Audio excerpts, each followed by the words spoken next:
Vous écoutez La Voix de l'Espérance, une émission qui vous apporte paix, joie, confiance et espérance.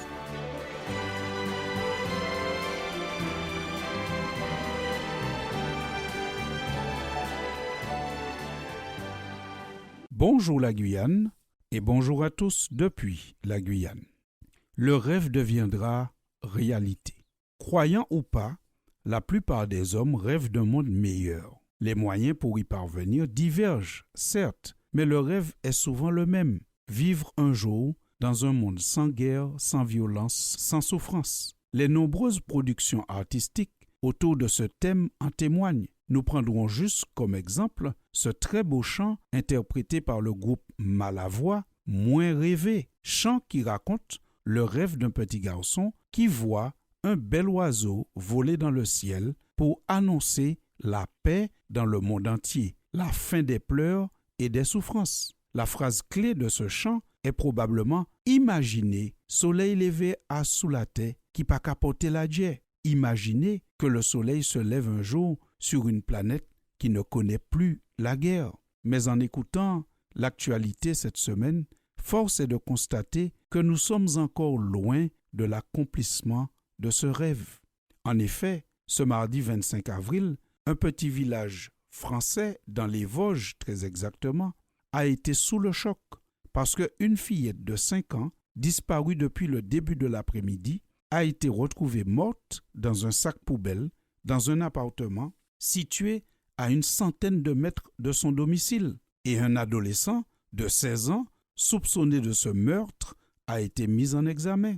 Nous avons aussi noté cet événement terrible en Haïti. Plus d'une dizaine de membres présumés d'un gang ont été lapidés et brûlés vifs. Et les habitants ont expliqué ce qui s'est passé en disant « Si les gangs viennent nous envahir, nous allons nous défendre ». La violence atteint un point extraordinaire dans le monde. Nous pourrions continuer à citer des faits de violence qui secouent le monde et qui sont de plus en plus odieux. Plus aucun territoire n'est épargné, ni par la violence physique, ni par la violence économique et sociale. La terre entière souffre de la propagation de la violence. Un peu comme du temps de Noé, la terre était à cette époque corrompue devant Dieu et la terre était pleine de violence. Cette information, nous la tenons de la Bible, notamment dans le livre de la Genèse, au chapitre 6 et au verset 11. Pour plus de précision, nous lisons encore le verset 13. Alors Dieu dit à Noé, « La fin de toute chair est arrêtée par devers moi, car ils ont rempli la terre de violence. Je vais les détruire avec la terre. » Fin de citation. C'est la violence partie de l'homme et qui se propagea comme par contamination à toute chair sur la terre qui pousse Dieu à décider du déluge. Puisque Dieu est le même hier, aujourd'hui et éternellement, nous pouvons avoir l'assurance qu'il ne laissera pas la société actuelle être totalement submergée par le mal et la violence, qu'aucune politique, philosophie ou chant ne semble pouvoir juguler. Jésus agira certainement comme il l'a fait du temps de Noé pour protéger le monde de l'envahissement du mal. Quand un jour, les premiers disciples ont demandé à Jésus, « Dis-nous, quel sera le signe de ton avènement et de ton retour en gloire pour établir ce que nous espérons tous, un royaume de paix ?» Jésus a répondu de manière simple et claire à cette question en disant, « Pour ce qui est du jour ou de l'heure, personne ne les connaît, pas même les anges dans les cieux, ni même le Fils. Le Père seul le sait. Ce qui s'est passé du temps de Noé se passera de la même façon quand viendra le Fils de l'homme. » Fin de citation. Retrouvez cette réponse de Jésus et relisez-la dans l'évangile de Matthieu au chapitre 24, versets 36 et 37.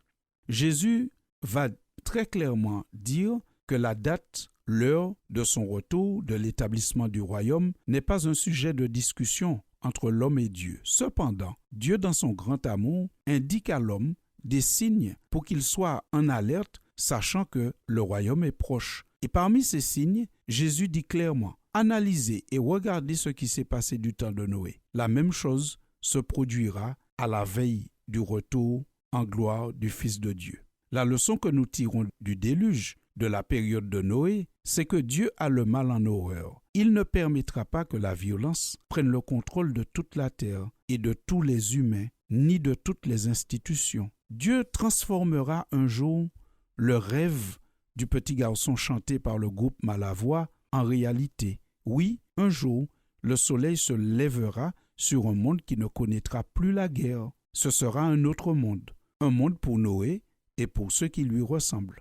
Noé n'est pas exempt d'imperfection. Cependant, la Bible dit que c'est un homme qui marche dans le bien. C'est un homme qui vit dans le respect de son prochain et de ses propriétés. C'est un homme qui est contre la violence et ne pratique pas la violence. Bref, nous pourrions dire, en citant la Bible, que si Noé a été protégé du déluge, c'est parce qu'il est juste, intègre et qu'il marche avec Dieu, à lire dans Genèse chapitre 6, verset 9. Chers auditeurs, cette violence qui gangrène la société nous angoisse tous. Mais Dieu nous propose un autre chemin, un chemin d'espérance, parce qu'il est celui qui va un jour juguler le mal.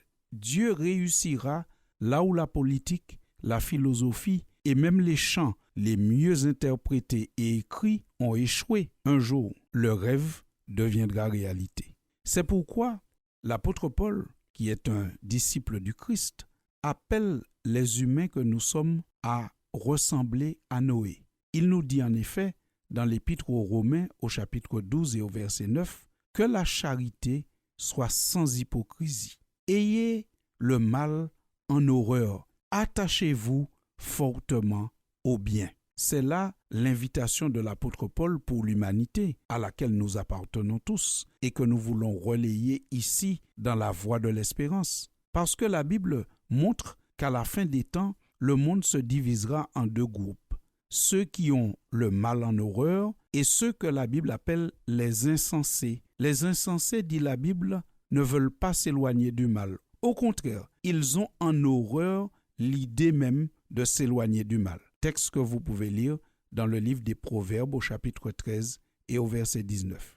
Même si ce monde dans lequel nous vivons est vraiment source d'angoisse, nous voulons souhaiter à chacun de prendre un autre chemin, celui que nous indique la parole de Dieu, la Bible, les disciples du Christ, à la suite du Christ. Ayons le mal en horreur et attachons-nous fortement au bien, car un jour, le rêve deviendra réalité. Un jour, le mal ne sera plus. En attendant de vous retrouver la semaine prochaine, nous vous souhaitons une bonne semaine et nous vous disons bon courage à tous.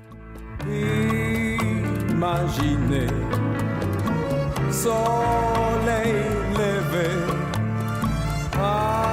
sous la terre qui pas capoter la Dieu ou peut rêver petit garçon moins belle oiseaux là toujours dans le ciel là.